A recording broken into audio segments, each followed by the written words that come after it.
Hello, welcome back to another episode. I this episode was wanted to talk about learning to be quiet and still with your own mind and thoughts. So I think one of the most important things to learn and achieve in life is being alone but not lonely with your thoughts. See, there's a difference between being alone and feeling lonely. Being alone is a physical state where one is alone physically. Feeling lonely, on the other hand, is a state of mind, making one think that they are mentally and physically alone, creating sadness and loneliness, and thinking that they have no connection with another, but that they are all alone. So there is a huge difference, and I think it is very important to be alone with your thoughts, but not feel lonely. So, you see, we live in a world that is so clustered and so consumed in ongoing trends, ongoing news, standards, and all those distractions all set up right in front of us on a screen. It occupies our mind 24/7, so we're constantly thinking, and our mind is constantly going, even when we're not viewing a screen, even though when we're not looking at a screen, our mind is still going, thinking about what's the latest trend, for example, or what's going on with the news, what's going on with the world, what's going on around us. And it distracts us from asking ourselves what's going on in here. So with all that chaos and distraction, it clutters and it covers our mind, fills our head, and it covers what was originally there, which is our true self. That's why there's so many people that find it hard to find themselves or remember themselves, because they're covering it with all the negative stuff that is online on the internet or outside and not within them. Only we know who we are, but with so much distraction, we put our attention on non-important things. And not long after, we become dependent on others' opinion and validation for temporary satisfaction. That's how it works. It's like a cycle. We constantly need validation from others, so we go online, and online it feeds us with negative influence, and then it's like a cycle, and then now we want to reach up to that standard expectation of another, so we try to reach that expectation, and then we get the validation, and then we want more validation, and it's just like a cycle. It goes on and on and on, non-stop. But I really believe that social media, the internet, is a distraction from discovering our full potential. We human beings have so much gift and so much power within us. It's covered with all the negative stuff that we consume every day. So it covers the original us, the authentic self. And there's so many people out there that don't know how gifted they are, because I believe that everyone is gifted in their own way, uniquely different. They're gifted, they have their own purpose. Everyone is here for a purpose, whether big or small, everyone has a purpose.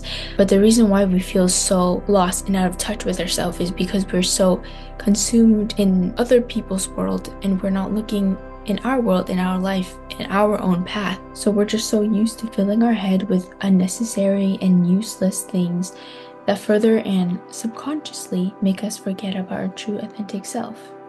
So I truly believe that if you want to further and deepen your connection with yourself and understand yourself more and have a more clear vision of your future, I really believe that we should be still and be quiet with our own thoughts. Just our thoughts, our opinion, our own authentic and self-thought. Well, not what your parents think, not what the social media thinks, not what your friend thinks, but what you think and what you know for sure, because you're the only one that knows who you truly are. It's just you and your thoughts. And of course, I know it can be a shock and it can be very scary for some people that find it hard to sit alone with their thoughts, because some people, their thoughts can lead to very negative outcomes. It can really mess with their heads. I understand. But I really think just a little bit of torture silence can really help you in the long run.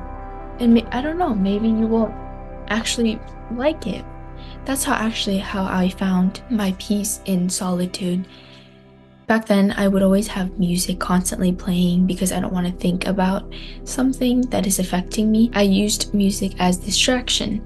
But now, when I'm feeling upset, I either write by letting out all my emotions, or I meditate. I try my best to meditate. I don't meditate as much, but I need to start meditating again because I know it helps and it works. I'm going to say this, including me, because I have to work on it. I I hate to admit that I do have a phone addiction. So everything that I'm saying on this podcast, everything that I say, I'm also working on it because I'm not perfect. So this is a really big topic because I have a phone addiction. But I really believe that as a collective, we should start prioritizing our thoughts, prioritizing our needs instead of what we want, because sometimes focusing on what we need is more important than what we want. Sometimes what we want is not healthy for us, and we know it. Subconsciously, our intuition knows, but we reject it because that is not what we want. So I'm going to start doing this as well, but I'm going to start to get off social media a little bit, be still and be quiet with my own thoughts, taking out all the noise. And of course, again, it can be very scary and it feels very lonely at times, but understand that just that little moment of torture silence, it can help you in the long run so much. So learn to be quiet and still with your own thoughts, just your own thoughts, nothing else, just you and your own thoughts and silence. Yeah. I think that's it for today. Again, it's very late.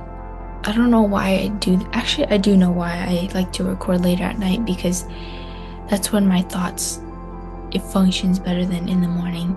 I know I'm not the only one. I can't be the only one. Is when at night. Yeah, I'm not the only one, because I know that at night, you have those deep conversations with people. At nighttime is when it comes out more and you feel more expressive, right? Yeah. So I feel like that more at night. I feel like I can communicate and vocalize these type of things at night more than I can in the morning. Also, I work better at night. I can actually write. I can actually do my homework or whatever at night. It's so strange, but that's when I'm supposed to be sleeping. So, well, thank you for watching wherever you are, and good night or good morning wherever you are. I hope you have a great rest of the night or day, and thank you for watching.